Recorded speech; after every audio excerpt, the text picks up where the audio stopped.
is Sayé show. Today we are having a beautiful lady. Her name is Yazemeenah. She's going to join us to talk about a lot of things, including her modeling career, which started at age of 30 in Paris and then brought her to South Africa and New York. And also, she's going to share with us her journey as this free, beautiful human being and how she evolved to become even more beautiful and more open and more harmonious to our universe. I'm very much looking forward to talking to Yazemeenah.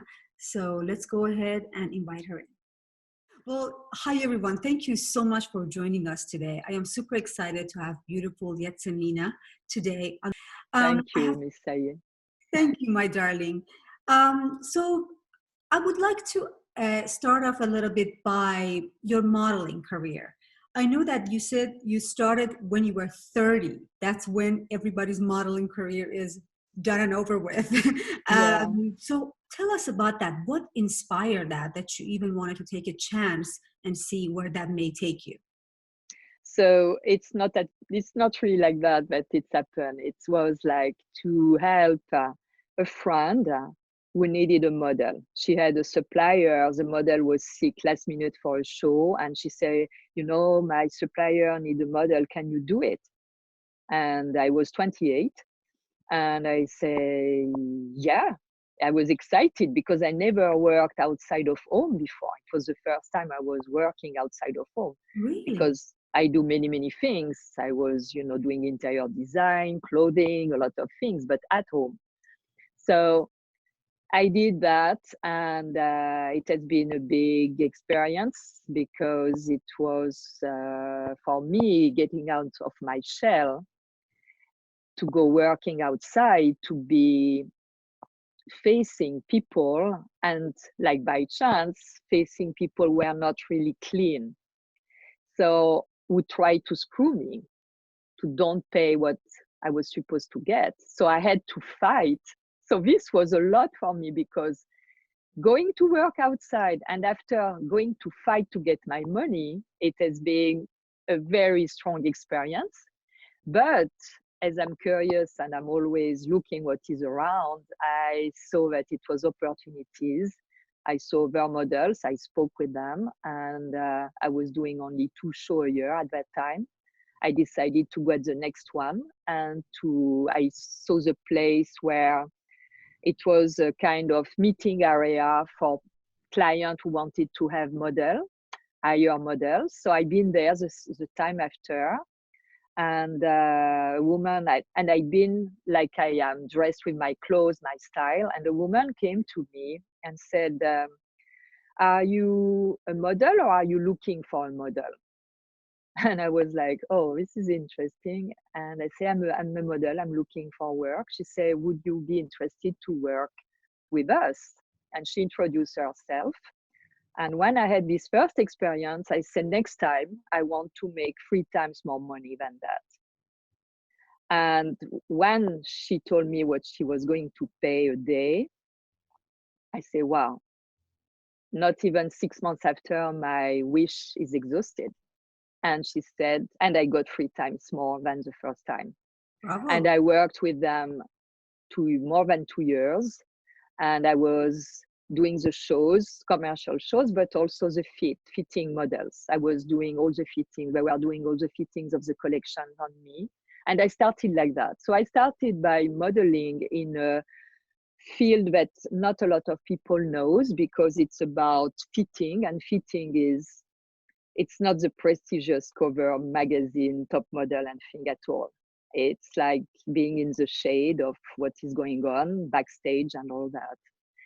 So, and it's exhausting because you are stand up all day long and they make the clothes on you, they fit the clothes on you. So this is what I did at the beginning for it evolved, because from one show to another one, I had more clients, and I also looked after a while. I said, okay, this is starting. What I noticed in my career is that every time I started to be a little bit bored in what I was doing, it was stopping, and something more challenging was coming after.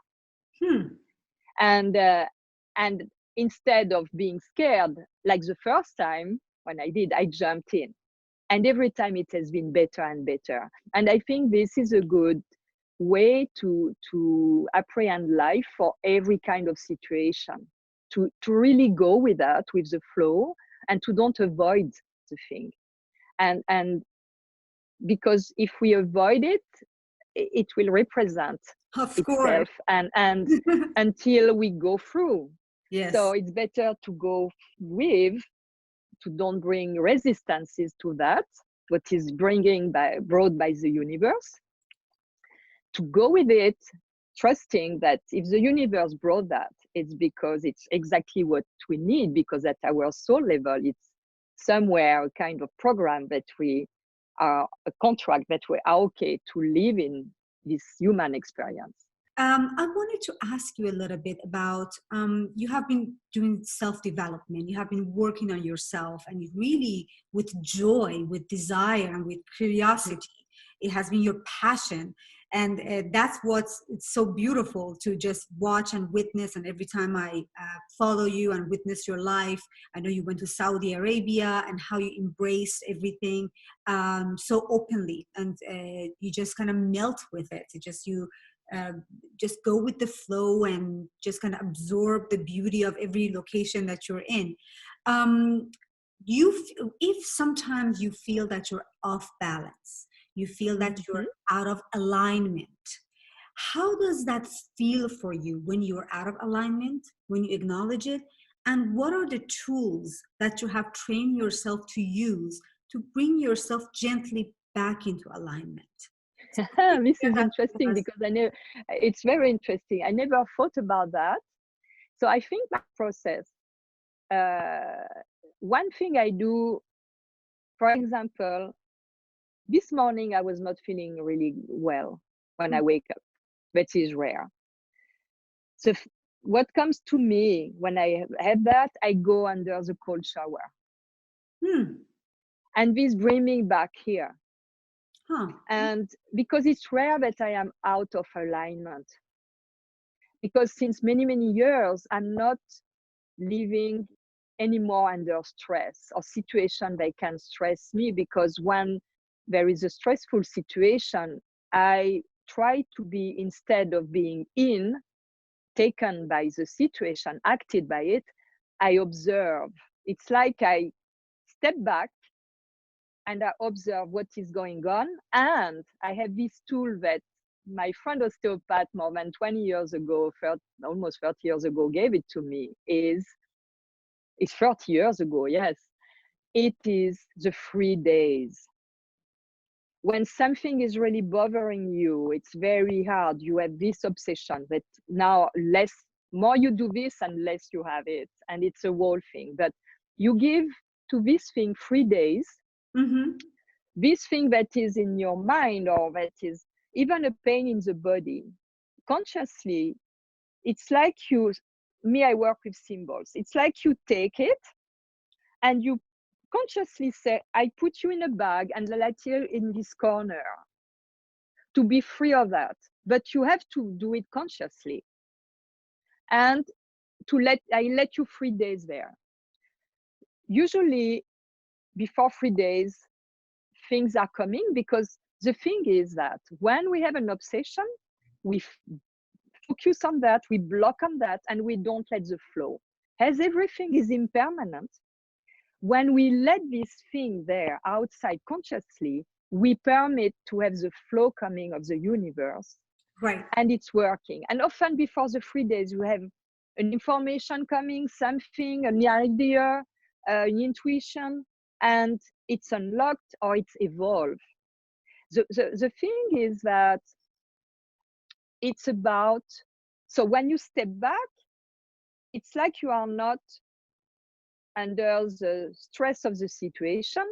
You just observe, and it's about being still, about being in silence and still, just to observe. Some people can go in meditation. Sometimes it's difficult because this thing is always there. You say, okay, you are there, but try to be in the body and feel stillness and silence. And this, for me, cold shower, it's miraculous. Like a reset button, the cold shower. So this 3 days idea is really interesting, and I'm going to implement it. I have learned today from you, and I'm going to play with it and see how it would work for me. So you put it in the bag. You say, I'm going to put you in this corner, and I'm going to allow universe to, you know, go with this flow and see what will happen without you keep interrupting my thoughts and my flow. What if after the 3 days, on the 4th day, that thing has not dissolved the way you want it to? I don't know, because I don't know, because I another never 3 been days? this. I have something now to add to that, because Yes. at the symbolist level, and I'm not speaking about a specific religion, I'm speaking about energy, Christic energy. The 3 days is exactly like when Christ is crucified. So we can live it like a crucifixion when we have a trouble. Mm-hmm. And the 3 days is the time to have the resurrection and the ascension. So it's that. So if we connect to that energy process with consciousness, to connect with this Christic energy, I'm not speaking about the Catholic religion at all. I'm speaking about the energy. Christic energy is about healing, love, freedom.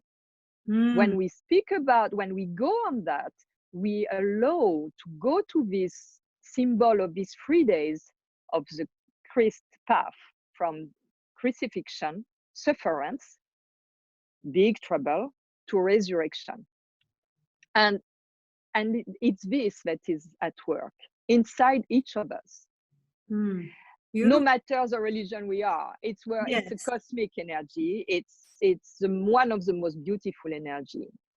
Healing, love, and freedom. Yeah, it's beautiful. And if you set your intention that these 3 days are for healing, love, and freedom, and create space for ourselves, we bring this outside, and we connect with this healing, love, and freedom energy. And it's exactly what we ask when we have a trouble. It's to heal, you know, but for that we have to love ourselves and to be free of that thing.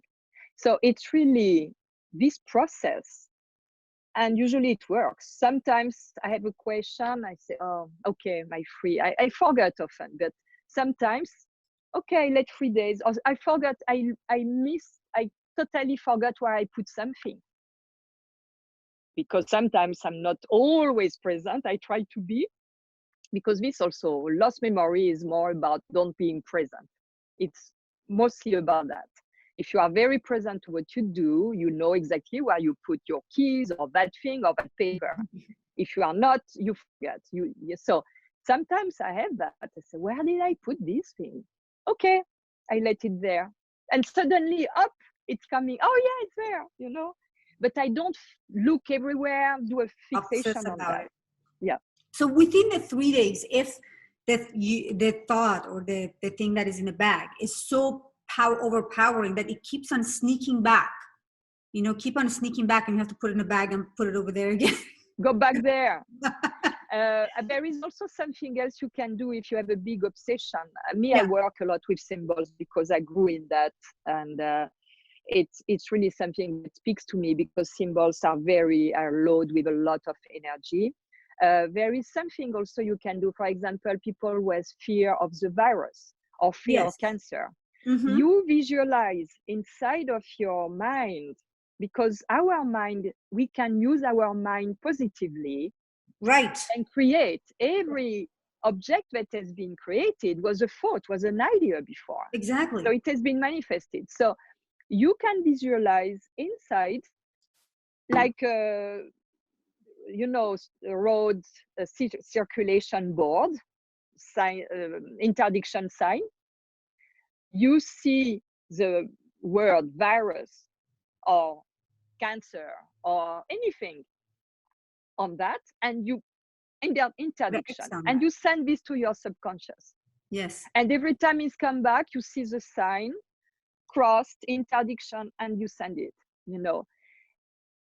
I don't know if it works, But I think like that, you put that somewhere to don't be under the stress of the fear. Of That's course, going to make avoiding it. your vibration lower. You give Mm-hmm. this to the universe, you give this to the subconscious, you give this to that. Mm-hmm. I'm sure it's working at one level. No, I absolutely agree with that. If instead of fear is such a low vibration. So if we are fear of the virus, then we are kind of giving it energy. We are giving it Exactly. energy, giving it power. But if, as you said, as soon as the thought comes, our thoughts are powerful. Put an X on it. No, thank you. No, thank you. I'm sending it back. So I Interdiction. agree Yeah. with you. Just immediately, verbally, or even with our thoughts, saying no, thank you, and putting it to the side or putting an X on it. I really think it's very powerful. And I also have been implementing that. And every time it's talked about, I say, I'm aware of it, but it's not going to happen to me. I'm aware of it, but I am fine and it's not coming to my life. And also there is something to add, because we are in this time now about this virus thing.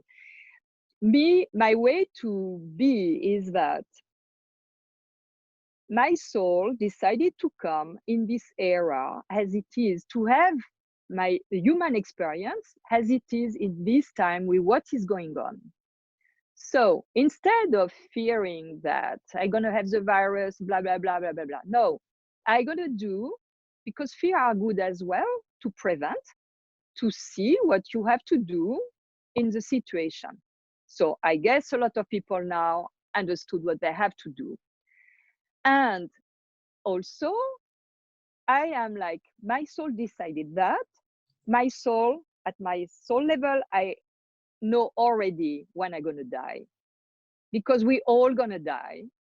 So I will not expose myself to trouble. It's for that I stopped some years ago to do violent sports, because I'm the only one to support myself. So I have to take care. It's not because I'm scared, it's just because there is a reality. And if I hurt myself or destroy my face, or I cannot work anymore. So I have to take care. So I did that. I did enough when I was younger. So this is the same thing.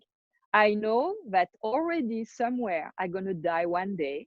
So I trust that, and I let do. And I don't fix at all. I experimented many, many times. And this always been also a relief, because this can be a source of stress. When it was epidemic of flu, I'm never scared to go with people who has flu, because I know very well that if I need it, I will get it. And if I get it, I don't reject, I embrace it, because I know that it's the 3 days that it takes when I have the 3 days. And after that, I always feel regenerated, like, wow, full of energy. So I go with that. People are going to say, yeah, but this virus is not the same. No matter. If your terrain is good for the virus, you will get it, and you will deal with it at your own way, with your own history, with your own path, and with your own journey as your soul wants to. So you have to take care, but don't be under the fear of that, because it's already in the program somewhere. Yes. I think what you're, if I understood you correctly, fearing it could be positive, because you can prepare for it in a positive way. Because if you resist it, that energy of resistance, it's not productive. So if we resist it, so allowing it, if it's supposed to come, and if in a process we're supposed to learn and grow and evolve, then it will come and it will go and it will pass. Whatever it's supposed to pass. But if instead of resisting it or denying it or saying, no, this is not happening, this is not happening. No, it is happening. It is the reality. And how shall we go about it? And how can we see all the benefits there are from that?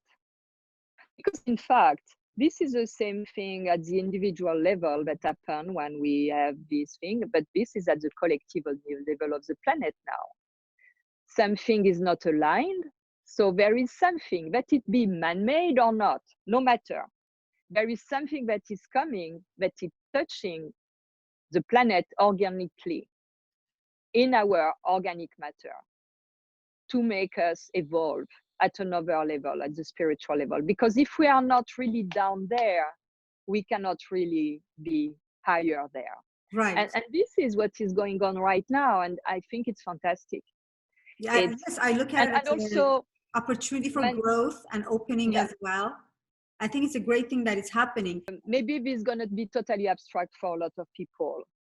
If you go on an anthroposophic way, anthroposophy of Rudolf Steiner, there are things to consider about. We have our soul, individual, but there is also the soul of the group, of the countries, of soul group that are coming in a certain time and going away in a certain time all together, because it's a special process. So maybe what is going on right now in this time, in this period of the year that is spring, and it's very strong energies that it's corresponding with the Easter time, the Christic path, maybe it's something at the collective level for the soul of the country or these soul groups that had to go that way. And it's I cannot develop that because I've not studied enough, but I know that there is this thing because I studied that in symbolism with my teacher, osteopath. Many years ago, I was going in class with him and he was explaining us this process. So why some countries are more affecting than others is maybe because their spiritual evolution gonna be maybe even higher. So it's something that maybe worth to Google and look a little bit online about anthroposophy and the karma of the country or the karma of people at a global collective level. Because there is something also going on for sure at this level. As we are the individual soul, we have also the collective one, and what is going on and how we are mutating, and this how this is mutating even in our own DNA physically. We are in a very important time of mutation because we are on the verge to change era, to go to the Aquarius, and it's like 2000 something years, it's like the expire of the universe, and we are just at the verge of that. So on the verge of that, when you are between inspire and expiring yourself, there is a moment that is shifting, and it's what is going on right now. It's going to take some years. It's already there since some time. It's not happening in one day, but it's also that what we have in mind to put ourselves in perspective of the big whole, not only just us, but how we are part of that big. We're all interconnected after all. Yes. I love the way you're approaching it. You're saying there is more than just individual. There's something collective about this. And this is something I think we should leave our audience live with this thought to see what it means to them, because it's a very new way of looking at it. And thank you so much for sharing that with us. And I hope that we could continue this talk, more of it. I really enjoy having you on the show. And I hope too. Thank you. Thank you very much. You're a beautiful person inside and out. And I look forward to seeing more of you very soon, Yazemeenah. Thank you so much. Yeah. Thank you.